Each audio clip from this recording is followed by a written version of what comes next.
Traditional costing methods. Management accounting begins with costing.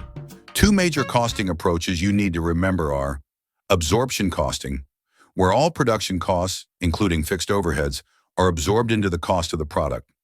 Marginal costing, where only variable costs are charged to products and fixed costs are treated as period costs. The key difference is in profit reporting. Under absorption costing, inventory carries fixed overheads, while under marginal costing, profit changes directly with sales volume.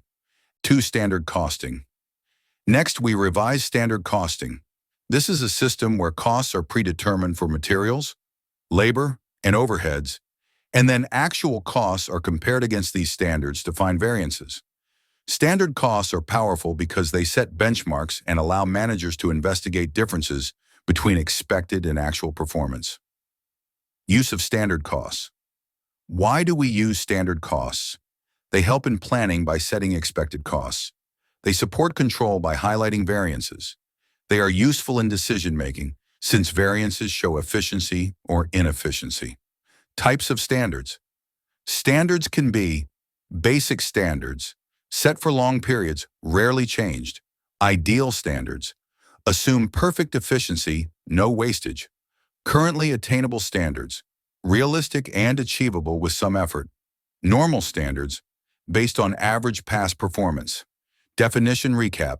In short, standard costing equals predetermined cost system plus variance analysis for control.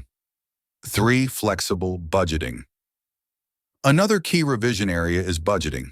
In PM, we focus on how budgets behave with changes in activity levels. A fixed budget is set at one level of activity and does not change, which can be misleading if actual activity is very different. A flexible budget, on the other hand, adjusts with activity levels, providing a fairer measure of performance. Fixed versus flexible budget. Think of it this way. Fixed budget, we plan to make 10,000 units. Flexible budget, if we actually made 12,000 units, here's what costs should have been. This prevents unfair variance reporting. Flexed budget. A flexed budget is prepared after the fact, at actual activity level, but using budgeted cost data. This lets us isolate efficiency variances instead of just volume variances.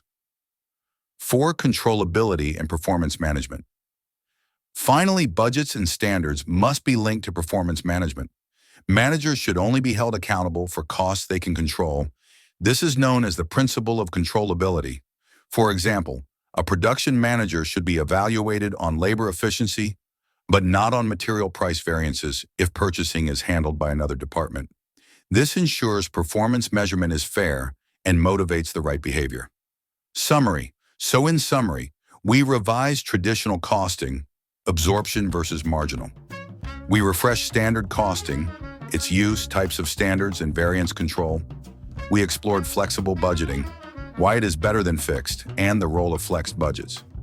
Finally, we linked everything to performance management and controllability. Mastering these basics ensures you can handle advanced PM topics like advanced variance analysis, decision-making under risk, and performance measurement in real-world contexts.